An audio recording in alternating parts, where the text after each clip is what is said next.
Morning, Keith. Hey, John, how are you? Pretty good. Happy New Year. Belated. Yeah, same to you. Good to see you.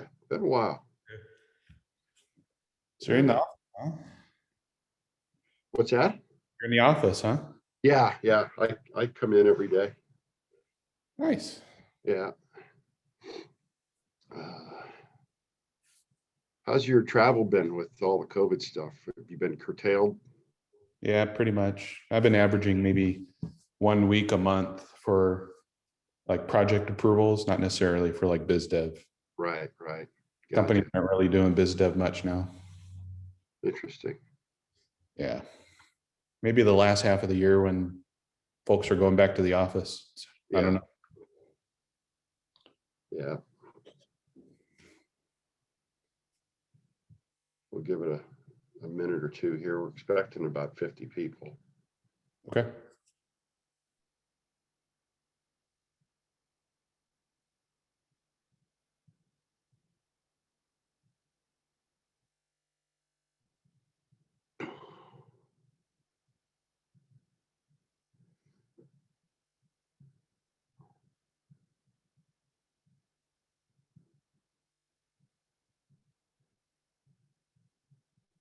All right. Well, let's go. I don't see any more logging in here. So good morning, everybody. Thanks for joining us this morning. I'm Keith Watkins with Arizona Commerce Authority. This is another webinar in our series of empowering rural Arizona. We're trying to bring you useful resources and educational panelists that can help us do our jobs better and make us better economic development practitioners. Today with us, we've got John Lenio. John's been in the site selection business for about 25 years, and he's been at Richard Ellis or CBRE now for at least 10 years that I know of. And we've got the benefit of John being an Arizonan, being located here in Phoenix. And he's been a great friend to the ACA. We've worked on numerous projects together. And John's going to tell us a little bit about what goes on in the site selection arena from his standpoint as a site selector.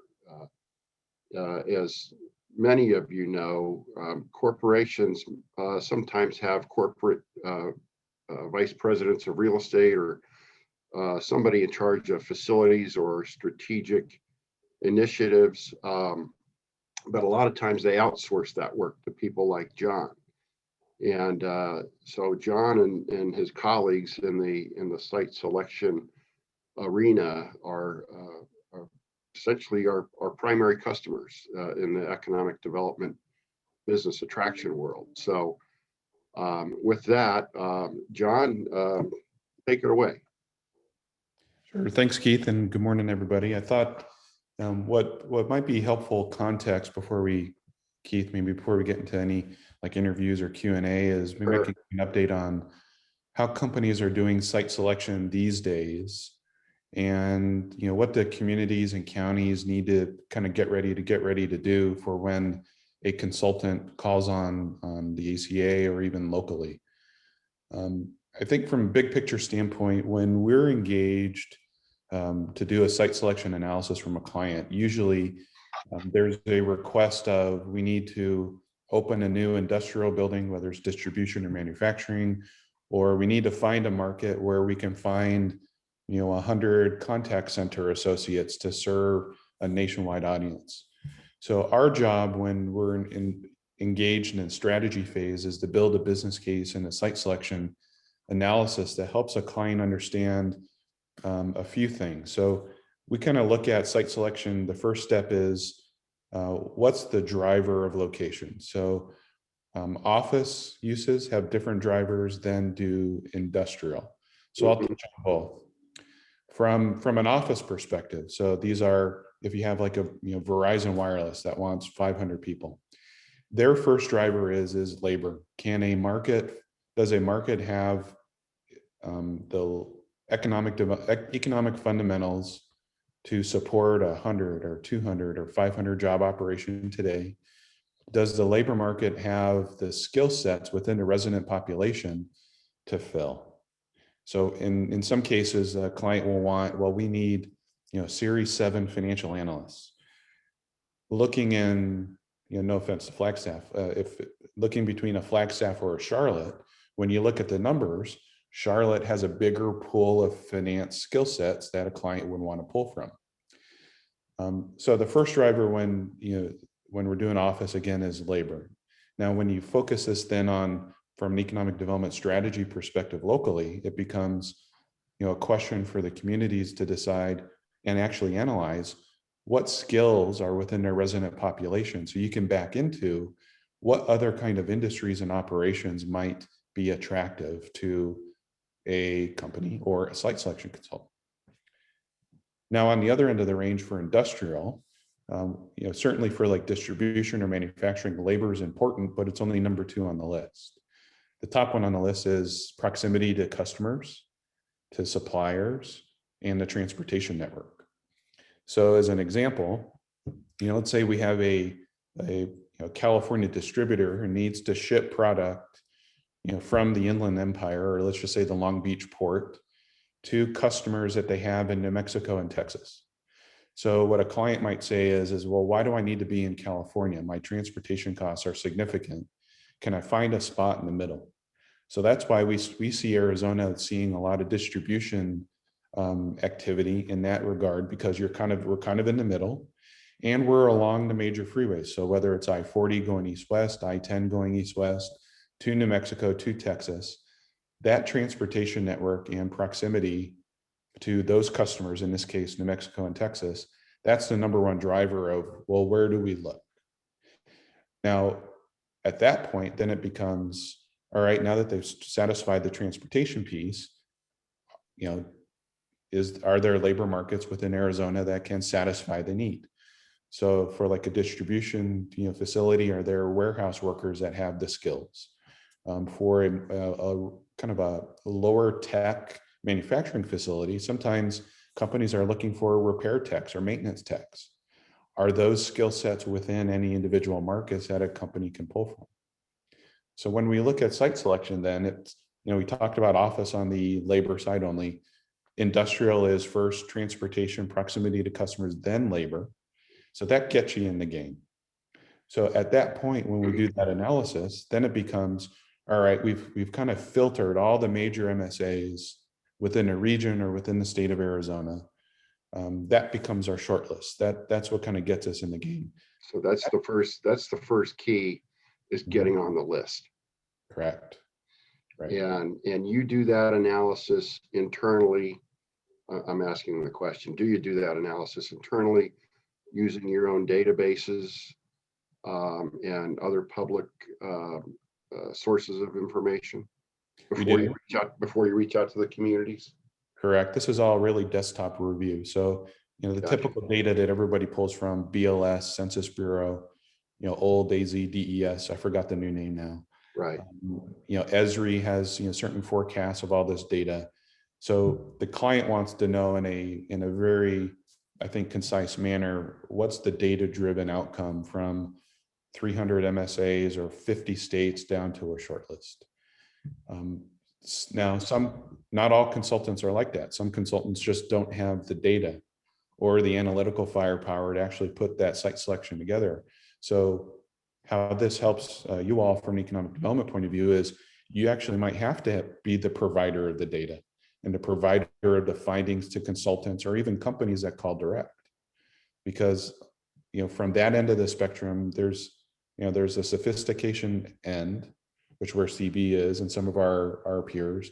On the other end are the unsophisticated users. So probably you're going to get bites from a lot of the unsophisticated users. So the important piece is when those customers actually call from an economic development organization point of view, you have the data ready, or where to get it quickly, and you can tell the story. Because really our goal as consultants, or even from a company perspective, they're looking for reasons to knock a community off the list. So it's the game of elimination. Correct. Gotcha. And so in terms of that, I would imagine the accuracy and the quality of the data matters. Is that right? It does. Okay. Yeah. Mhm. So, and if I can give a shameless plug for ACA, we house the state's Bureau of Labor Statistics analysts and the census analysts. We have a state demographer who's located in our shop. And so we compile all of that information and actually report it up to the federal government. Mhm. And we try to make all of that available on our website. That's great. So Keith, I might, kind of pivot then is Sure. how do your, leados actually get a phone call? Yeah, right. That's That's the big question. yeah.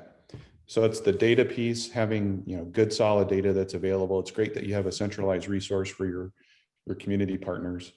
And then once the company hits the short list or makes a short list, that's when a consultant or the company will actually call, whether it's to the ACA or to the regional marketing groups or even to the local communities. That's when it becomes, hey, you've made the short list of, let's say, 3 states or 10 communities. Then the next question becomes is, well, how do I keep these guys interested? How do I So keep them in how do I stay on the list? Yes. Real estate is what keeps you on the list. So they're really, the common driver is speed to market. A lot of companies, usually when they're doing site selection, they have a need that they must fill, I would say within sometimes 6 months. So So there's a short window. correct.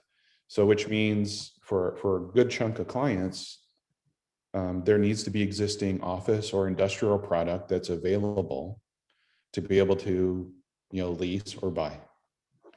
There will be some companies who, and even, from a community perspective, when your real estate inventory is low, the reality is then you'd have to do new construction. So some companies would be okay waiting for how long it takes to build a new industrial building. I mean, some might be able to wait 12 months if it takes that long.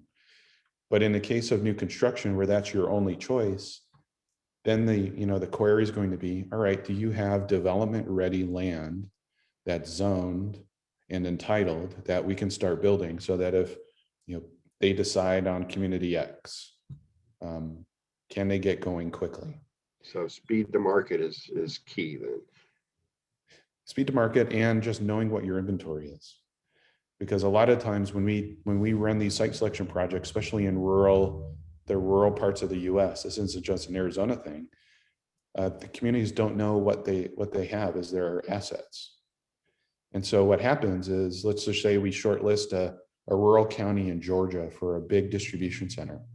While, CBRE, we have a great database of product, looking in the corner of a state where we don't cover, we need help in understanding what's going on locally. So if the economic development group doesn't know what they have, some companies are just going to say, all right, they don't have any products, so we're going to move on. So that goes back to the data availability again. So the labor, transportation, the demographics and economics, having that readily available. And then 2, what keeps you in the game is knowing what your real estate assets are. And that applies both for whether it's office uses or industrial uses. John, do you find that it's difficult or to identify real estate options in rural areas around the country because there's no centralized database? It's more complex. Okay. I think ultimately what we end up doing is either the economic development group, knows who their local real estate agents are on the commercial side, Mm-hmm. or we end up, finding a commercial agent that knows the market to be able to rely on. Okay. It's easy. It's better, honestly, if the economic development groups have those relationships in play and have an active list of inventory, because some companies don't want to directly talk to a broker yet because they don't want their name disclosed. So there's a whole confidentiality balance that we play before a client wants people to know, because unfortunately, whether it's in a bigger metro area like Phoenix or Tucson or Flagstaff or just smaller communities, the rumor mill picks up really, really quickly. And Very it becomes part of the town when a company is looking. Yeah. And around the confidentiality issue, what do you find are some of the drivers of wanting to remain confidential? Is it because of stock prices or unionization issues or employee disruption issues? I think relative to what Arizona sees, it's so for public companies, usually they don't want their name getting out. And certainly if they're looking at either leasing a building or buying land or choosing a corporate location, there's certain protocols that public companies have to go through with disclosure at the SEC. So they don't want their name getting out before they actually have to do their required disclosures. Two, there's also workforce disruption. So if in the case of, let's just say a distribution center, if a company is choosing to close a location in California and open one up in Prescott, well, they want to have the internal conversations with their California outfit first. And certainly there's some legal requirements that there might be WARN Act notices that are needed. Right. So being very careful, once a lead goes to the state, then goes to the region, confidentiality is key. That's one, having a project leak is the number one way to lose it. So what we always recommend, and the good common practice that we exercise, is we ask anybody who we're talking to about a project to sign an NDA. Mm-hmm. And any communication that we have, whether it's with you all as our partners, or if you all have to speak with your elected leaders, have any communication as a confidential project name. So that way, if there are nosy reporters, which there always are, and they do an open records request for company X, so long as any communication is under the project name, let's say Project Orange, company X won't show up. So that's good practice and protocol to put in place to just make sure there's no leak potential. Got it. Makes sense. And so our crew gets pretty creative with coming up with some of those names. Yeah, I bet. Yeah. So on the real estate issue or item, perhaps we can delve into that a little bit deeper. Can I pull up a spreadsheet here and have you talk to it? Let me see if I can do this accurately. Okay. Are you seeing that on the screen? The spreadsheet? No, not yet. Oh, we got to hit the share button there. Okay. Here we go. How about now? Looks good. Okay, good. So this is a spreadsheet from years ago for a project codenamed Emerald. I honestly don't remember what the project was. But this is something we typically see from you and your colleagues. Can you walk us through some of these items and what the relevancy may be of some of the more sticky points? Sure. So row 13, so the building description, this is just general information. How old's the building? How big is it? For some cases, like an industrial, this is probably an industrial project, because in row 18, ceiling clear height's important. Mm-hmm. So for industrial users, sometimes they will knock off a real estate option if the clear heights are not tall enough. And clear heights come into play when either you're pulling in a truck, to offload product, or the product itself is so large that it has to fit through some door. And in some cases too, with larger manufacturers, the big pieces of manufacturing equipment are pretty large. So clear height tends to be a deal breaker a lot of times. Interesting. What's a standard you're seeing, say, for distribution? God, at least 30, 40 feet now. I mean, Is that right? Okay. For some of the older product, like in the middle of the country, like in Arkansas, I mean, we see some comps that are like 20, 24 a foot, and clients anymore think that that's too low. Wow. So because the racking can go that that much higher, right? Right, Interesting. right. Uh, I Go can make ahead. a comment on parking. So row 24. If this was an office project, parking's a deal maker, deal breaker, because I would say dense office users usually want to see spaces at four per 1,000 square feet at minimum. Hmm. So for some older products, certainly in the rural part of Arizona and the US in general, I mean, some office buildings are not even parked at 1 per 1,000 or 2 per 1,000. Wow. So even in Metro Phoenix, for dense populations, 4, 5, or 6 per 1,000 are really the ideal. Interesting.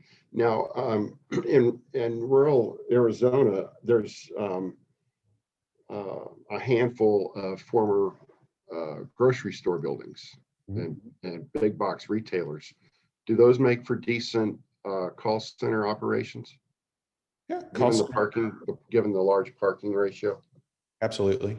Okay. And we've seen trends over time since the late 90s, even through today, where customers just don't see existing like call center product, and so they'll retrofit retail stores if they're available and if the infrastructure works well, because parking is what gets them in that game. Gotcha. Gotcha. Um, So I might mention, so on the land description here, this is all just typical. What's the size? What's the shape? What's the topo? I mentioned development ready. Certainly if we're having to look at new construction and a client tells us they need to be up and operational in 12 months. So that means they will be focusing on land that's already zoned, that's entitled, that has utilities up to the property line already. Because for sites that don't have those items, that just adds more time to the approval process and more risk. do you see any communities doing sort of spec buildings on paper where they'll have a basic size of a building pre-permitted on paper? Yes, and that's a good value add to stay in the game, because it shows a client and a company that entitlements are already in place. You've already sized what can be built, and if permits are ready, then that's basically one step closer to having the permit pulled tomorrow if the client. Gotcha.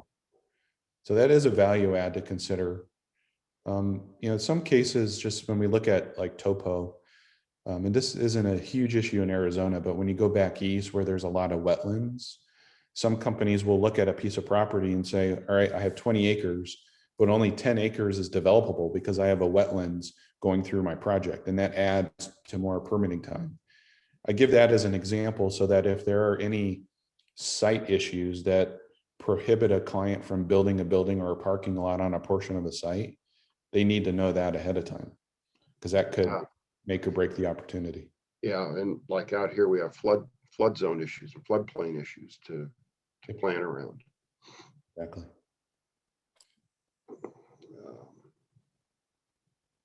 Okay. I could touch on, Keith, just building access. Sure. So this goes to our comment on industrial, where clients don't want to be too far off the major thoroughfare. So whether it's an interstate or one of our state routes. So it's row 45, by the way.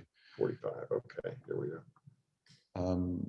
So when a client's doing a site search, they may only want to be like a half a mile off of a ramp, or be 5 minutes to be able to get back onto the freeway, because the longer trucks sit at lights or sit on 2-lane roads, they're losing money, right?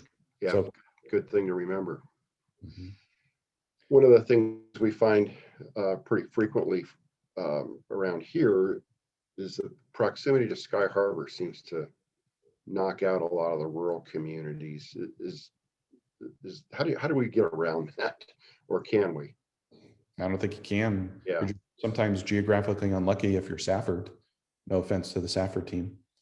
Um, it is what it is. Certainly the balancing act is, hopefully you have a lot of more net positives than you have negatives. Gotcha. From a location standpoint, I think for companies who have really done their homework and, they feel that outside of any, air access, that a particular property would work, you would hope that they were sincere enough that they can make the distance to Sky Harbor or to, Tucson International, work. But there are some clients who, may want to fly in executives from HQ or a major office facility, or bring in customers. Let's say they have, Asian customers that want to see the plant. Well, it doesn't look good when they have to fly into Sky Harbor or Tucson and then drive 2, 3, or 4 hours sometimes to the plant. So there will be some companies who will take off certain communities because of that lack of proximity. Okay, got it. Got it. Cost. I see a lot of property owners not wanting to disclose cost or pricing. Is that a disqualification in your eyes? Not immediately. It's a curiosity. I think the way to overcome that, at least initially, is to know what market rates are for dirt and for buildings. Okay. So and is that something you would lean on the local communities for, or is that something you'd look into your databases at? Both. So if we don't have the data, either one of our CB sales associates would either call the economic developers or speak with any of the local commercial real estate agents just to ask opinions on market value. I think the more information that our EDOs have on hand, the more you can control the dialogue. Because as companies or consultants just call someone other than economic development, then you start to lose control of your prospect. Sure. And it, correct me if I'm wrong, but it's another hoop for you to have to jump through, another person for you to have to deal with. Mm-hmm. And so when I was doing attraction work, I always prided myself on trying to help you make your job easier, so that you would keep coming back. Yep. Well, and that's the topic that economic development and IEDC is constantly harping on. You want to be that one-stop shop for as much information as locally as you have, and you want to make it easy to buy. So if there's a lack of organization sometimes, or if I have to make 5 different phone calls to people who should already be connected to economic development anyway, that's extra work on my end, and it shows a client it's difficult to buy into that community. Interesting. Good to know. How about environmental contamination issues? Is that a disqualifier? 9.5 times out of 10, yes. Because it adds time? It adds time, and usually time will kill all deals. Usually environmental contamination would only be acceptable if it's already been remediated. Okay. And or if the project is significant. So there's an old steel manufacturing plant in Pennsylvania that we've worked with, and the developer bought this property, remediated it. It still has some issues here and there, but because they've been able to remediate it, a bunch of industrial and warehouse users have since kind of came in because of proximity on where their customers are. So if there is a decent, I think, either development site that could be, an economic, a tool in economic development kind of chest that any of the communities have, considering remediating the issues to be attractive would be recommended. But on first surface, if we find out that, there's an oil spill from an old, machine shop that nobody has fixed, usually it gets knocked off the list pretty quickly. Okay. But I think in cases like that, Keith, it doesn't make any sense for the cities or the communities to spend any money if they don't think that property would be sellable when there's an economic development prospect that comes in. Got it. Makes a lot of sense. You've talked about some of the entitlement issues here on the zoning. Mhm. Um, how about processes, city and county processes for time frame on approvals for zoning changes or permitting? What's the best way to exhibit that in your eyes? Is it a flow chart or a Uh, Gantt chart, perhaps? I'd say a flow chart, or to an extent, just narrative confirming a community has a particular expedited permitting and plan review process. Understanding, like for example, if we need to rezone property from ag to like an M1, is Mhm. just for argument's sake, knowing that there's a process in place that approval can get done within X amount of time. So let's just say it's 30 days, whereas the normal process might take 3 to 4 months. So when we're actually asking questions about the entitlement process, the client likes to see that the community has a process in place to push those approvals through for the right project, or in some cases for every project. Um, remember, time kills all projects. So if we find out that rezoning property in Yavapai County is going to take 6 months because their process is so rigid, a client may decide, well, they don't have 6 months to wait, and they won't do that. Whereas if a client was looking, let's say in Coconino County, there's a similarly sized piece of land, and the county and the community says, well, we can get it done in 15 days because we'll bring in all the relevant internal subject matter experts to make decisions and give feedback right then and there. So that type of concierge service is a really good selling point when there's a lot of things that are equal from site to site or project to project or city to city. And really, when we're looking at this from what do you need to win? Everything seems to come down to a very razor edge line. Hmm. A razor edge could be labor, could be I have a site ready to permit tomorrow. It could be we can expedite permitting and plan review in 2 weeks. It could be incentives. It could be really anything. But really, the focus of the conversation as you kind of go through this RFI list, really from the consultant's point of view, they're looking for what's that one little thing that makes one community better than the others. And Okay. permitting and plan review can be one of those that we've seen in some cases. Interesting. Interesting. So it's a rather, I guess we would call it a soft incentive, Mhm. um, Correct. but it can make a difference. Uh, Make a huge difference. um, we've got some folks from the electric utilities, I think, on the call here. Talk to us about electricity. What are some of the things you look for in the electrical category? First question always comes up is rate. So the lower the rate, the better. And having an idea on who the communities and the power providers are competing with. I mean, for high power users, let's just say big manufacturing plant, a data center, which sometimes we'll look at rural Arizona, sometimes won't. They're really, really sensitive on power. And so if a client has a choice of, do we look at Arizona or do I look at Washington?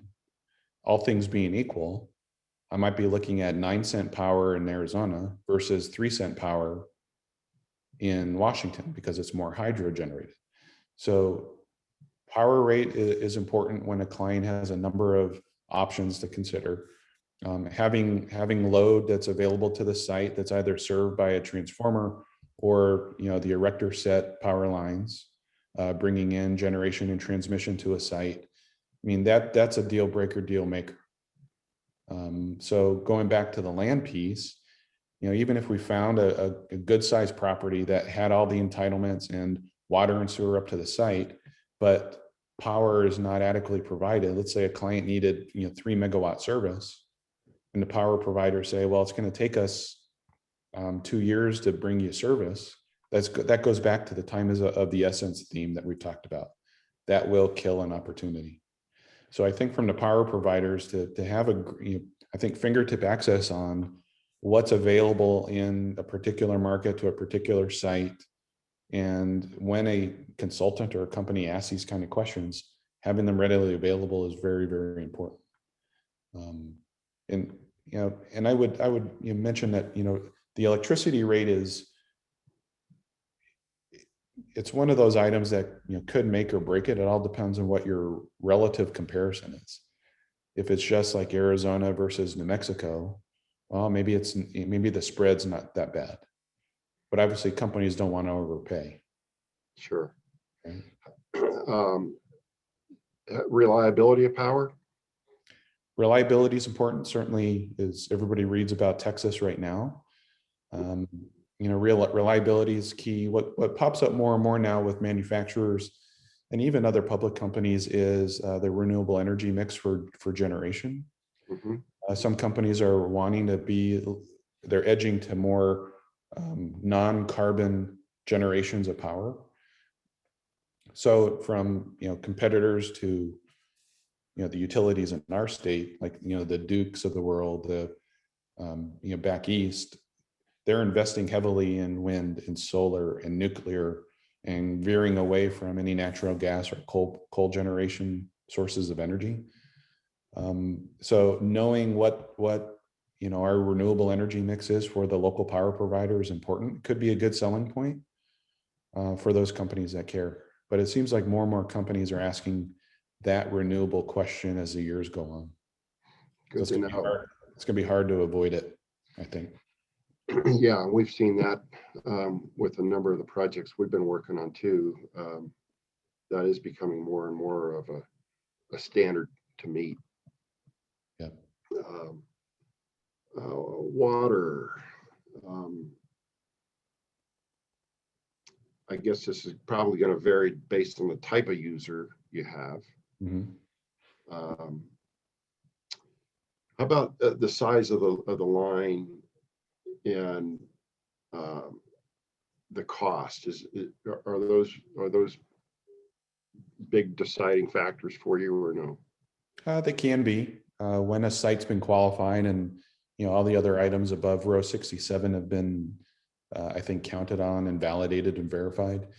I mean, I'd say water availability, pressure, all depends on what's being designed at the site. So I mean, we do have some distribution center clients who have certain pressure issues in order to kind of maintain their fire suppression systems. Mm-hmm. So we have seen some sites in some cities eliminated because the water infrastructure cannot provide the pressure that's required. In some cases where it's a matter of consumption, let's say like for a big data center, you might be told, well, we need 1 million GPD, gallons per day. And if the local infrastructure doesn't have that, then the question would be, can you do it? And if you can't, then they'll have to work elsewhere. But if you can, how long is it going to take? How much is it going to cost? Who's going to pay it? Right. So the cost of those upgrades could be significant enough depending on, is the community paying it? Are we finding CDBG money to help fund some of the costs? Could it be, revenue justified where, the client is charged a certain pro rata percentage every month? Mm-hmm. Just knowing how to manage sources and uses for that water and wastewater infrastructure upgrades is good to know, because sophisticated clients will want to know that fact. So again, it's back to lead time and cost. Correct. Yeah. Tax is our favorite topic here. I would imagine this is probably a key component in your operating cost analysis. Certainly is. It's both capital cost comparison plus operating costs. So from the operating cost side of the ledger, we have labor costs, we have lease costs.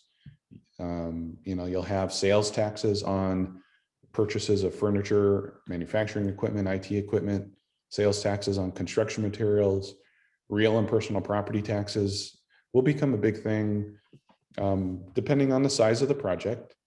Meaning a 10,000 square foot office user probably won't be as sensitive, compared to, let's say, a 500,000 square foot, high-tech manufacturing facility. So the rates are important because we do estimate what we think our ongoing tax burden will be based on our CapEx profile. And in some cases, for other states have the ability to do abatements on property taxes. So what Arizona is faced with is, out of the gate, we're at a disadvantage because the communities can't do a direct abatement or a refund in some cases. Whereas your competitors, if Arizona was competing with Tennessee, as an example, or New Mexico, there are structures in place for the communities to vote on doing an abatement. So what that really means net is, if typical property tax rates in our Arizona communities are really 2 to 3% net effective, after abatements like in a New Mexico, or let's just say Kansas, for example, they could get as low as 1% or less with incentives. Wow. So that's a key piece, just to one, know about what your competition can be doing to offset higher than average property tax rates. Good to know. On the incentives, so where do those come into play? Is that sort of the last thing you look at, or the first thing? Once you're down to the short list, where does that come into the mix? It's at the 5-yard line of the game. Okay. Because usually, at least the thoughtful and deliberate clients know that we need to solve for everything on the spreadsheet first before I even want to talk about incentives. Because really the purpose of incentives, whether at the state and local level, is to either level the playing field between 2 communities, 2 states, 3 states, depending on what your shortlist is, or sway the equation in such a way that the economics of choosing a community in Arizona are so good that the client wants to buy all day long. So knowing what incentive opportunities can be, and having access to, Keith, like people at your organization or even locally, to know when does a client or a project become eligible and when's the right time to talk about it. That's an important piece of the souffle. It won't be the driver, because certainly if a site doesn't have 9 megawatts of power, there's no amount of incentive the state can give to counteract that. Sure. Usually the lost productivity, the lost time spent with no production capacity, that'll kill $1 million competes grant really fast, right? Yeah. There may be some consultants or companies that really lead a conversation with incentives. That happens a lot. We don't, because we want to know that there's a good economic solution first, so that you all know from an economic development point of view, and even politically, where are your gaps? Because why give away incentives at the state and local level when you're already the cheapest location, depending on what the situation is? But again, this goes back to that razor edge. What's the one little thing that the communities in the state of Arizona can do to win a project? It's the permitting piece that we talked about. It's having developable land. Incentives could be one of them, depending on the right situation. Those are really kind of the top 3 that tend to pop up. Does that make sense? Yeah, makes a lot of sense. One of the things our rural communities have difficulty proving on paper is labor availability. Mm-hmm. Statistically, you'll look at an area,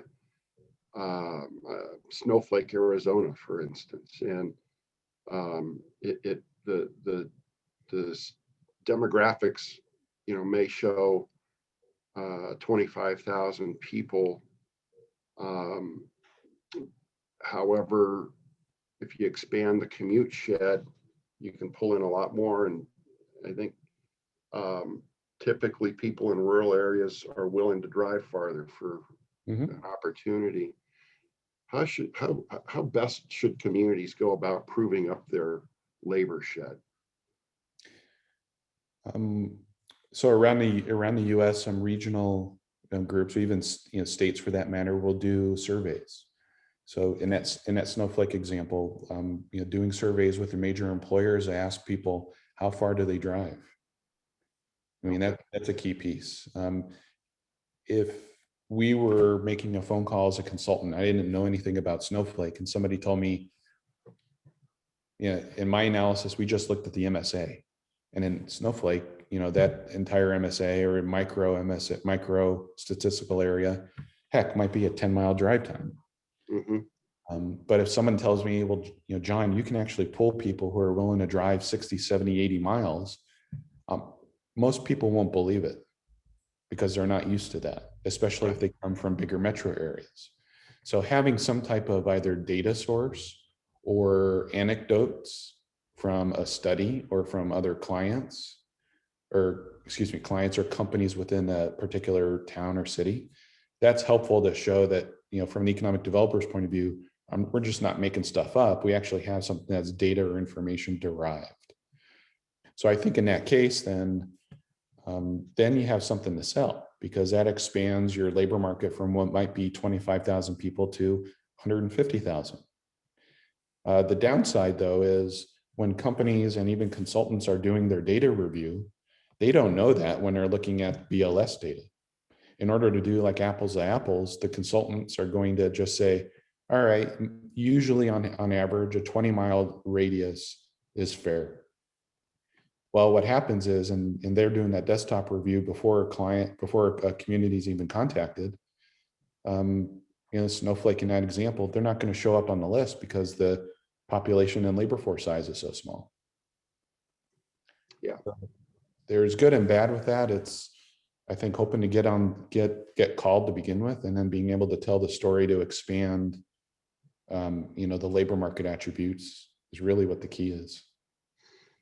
So I'm hearing that's a good takeaway for some of the rural communities to do, is to go and survey your store managers, your HR managers of your employers, to come up with that data. So they can tell the story when they do get the call. And right. I've seen in my past where site selectors will ask to interview or talk with the local HR managers and get their direct testimonials, I guess, if you will. Yep, that's a common practice, just to see what's really going on in the market, beyond what the data shows. Another question is competitors. So if you're working with a company who makes widgets and it's a highly competitive arena, is it a detriment to be located near a competitor, or a benefit? It depends how big the community is. So usually if we're just kind of limiting our focus to just rural Arizona, it's probably a detriment. I think the political detriment is the existing company might be pissed off if, the economic development group brings in their customer and then they're poaching their talent. Yeah. Right. Yeah, we've seen that. And that happens, often even in bigger metro areas, but the larger you get, the more distance you might be between an Amazon and a Walmart distribution center. That still doesn't prevent, Amazon opening up a distribution center next to its competitors because they think that they can poach from the guys that they, sell product against. So that happens all the time. So I think it's a balance on the sensitivities within the local market as to what's good and what's bad. Gotcha. One of the I guess complaints we hear frequently from communities, I'm shifting gears here a little bit, is the lead time for responses. Can you give us a glimpse into that from your perspective, and how you go about phasing out your analysis?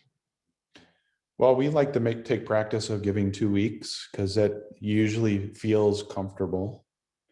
We do hear like other economic development groups around the US who are only given 1 week to do a 20-page RFI, which from my opinion is really silly.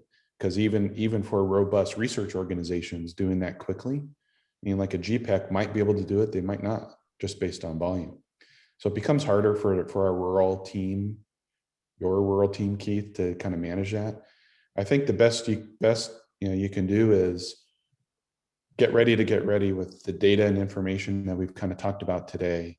You won't be able to standardize or collect everything that any particular project or consultant may want, but you might get 70% of the way there. And it becomes easier as you get more responses, right? Because you'll start to see, or the EDOs will start to see the common questions that keep coming up. Yeah. So they can kind of, copy and paste from prior responses.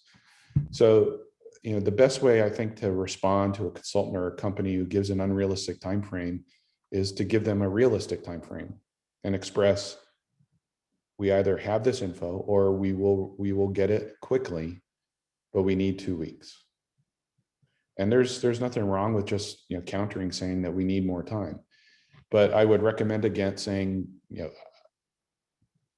initially saying that even 2 weeks is not doable, we might need a month. That's like a no-no. Okay. So I would say 2 weeks is the max. And if you can't do it in 2 weeks, you might just have to pass on the project, because the client or the consultant will just say that you're not ready for that type of project. Understood. Another one we get sort of in the same vein is the frustration about lack of follow-up. Folks want to know, okay, geez, I jumped through these hoops, got this done in 2 weeks. Why can't I get any response to what happened or where I was short in the proposal? And unfortunately, that's a negative issue with doing site selection. There will be some consultants or companies who just need the information to move on and make a decision, and they never tell you when you've been dumped or what the problems were. So I think it's good practice to know that that's going to happen and accept it. And if you never hear from them, then that means they weren't serious about your community to begin with. And kind of use the exercise as a learning experience, that you spend a lot of time to develop RFI materials so that you're ready to move faster on the next project. And even from the follow-up perspective, there's nothing wrong with the communities or even the state to follow up with the consultant a number of times, because I would do the same thing to you all if you're not responding to me. Sure. Our practice, honestly, is we kind of view economic development as a partnership, where our intention is to be as transparent as we can. There are certain things that we're not allowed to say, but we want to give you all as much data and information that you can use to win the project and get to the next gate of the competition. We like to give no update updates. And sometimes I have a project in Amarillo where I've been saying, well, we're still working on real estate negotiations. And I've been saying the same thing for 3 months, but they like knowing that there's still progress. Unfortunately, there are characters in the site selection field that just don't communicate well, and you'd spend more time getting aggravated by that behavior than to just learn to accept it and move on when you need to. Appreciate the candor. That makes a lot of sense. I like your quote of "get ready to get ready." I think that really sums things up well. Be prepared, right, is I think the theme that I've heard here today. I'll ask the audience, if you have any questions, go ahead and put them either in the Q&A or the chat. We've got just 5 minutes here left with John, because he's got to get back to Amarillo. I'm anywhere near Texas right now. Yeah. Well, let me just ask you, since we've got you, how does rural Arizona stack up? I think for the right opportunity, your rural Arizona can be a good winner. The tough part is obviously, Phoenix and Tucson get all the glory just because they're the growth engines. But I mean, the rural parts of the state, you can have some shiny opportunities that let's just say there's another car manufacturer that's looking, for a piece of dirt somewhere. They're probably not going to choose in the middle of Greater Phoenix or Tucson. Right. So having those opportunities, this kind of goes back to the get ready to get ready. Judging what are you good at? Maybe engaging, like a Jim Rounds of the world to, help a community understand what workforce and transportation dynamics do you have to be good at. Once you know what you're good at, and you remember our story is what keeps you in the game, then you got real estate opportunities. So if you have that playbook ready, I mean, you never know when a consultant in Virginia is going to start to call on the state and say, well, is there a community not in the major metro areas that have X, Y, and Z? And Keith, and if you know that off the top of your head that, let's say Sholo has something that might be usable, it's like, oh, let's talk to Sholo. But that goes back to the get ready to get ready, because I mean, deal flow is a lot slower in the rural part of the state than in the metro areas. Yeah, understood. We've got a question here from, I lost it. There we go. From Brian Zimmerman. With whom do we build our network to get on that initial list? And what community is Brian in? I'm not sure. Okay. It doesn't matter. I think generally in Kingman, I think it's good to, I think the state is really your best partner. So that the state usually sees incoming calls for companies who are just agnostic as to where regionally they should be looking.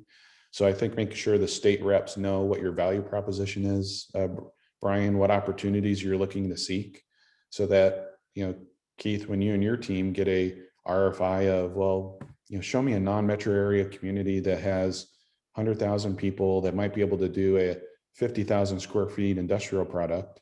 Well, you remember either talking to Brian, maybe a recorder, so you remember, and you bring up your your file folder and make the connection. Other cases, I mean, sometimes some national brokerage firms or consultants might be interested, but it'd be tough to get people to read emails, because honestly, sometimes I don't read a lot of the here's this great site email. Like I got one this morning from Asheville, North Carolina, and it was too long and I didn't really need it at that point. So I think the state, and if you do have a regional EDO, they would be your biggest advocate. Okay. that makes sense. Yeah, I'm sure you get a ton of emails every day. Or you can always ask Sandra to put it on her LinkedIn just to get it in everybody's mind. That's right. That's right. Well, I'm not seeing any other questions here. John, thanks a million. This has been really insightful.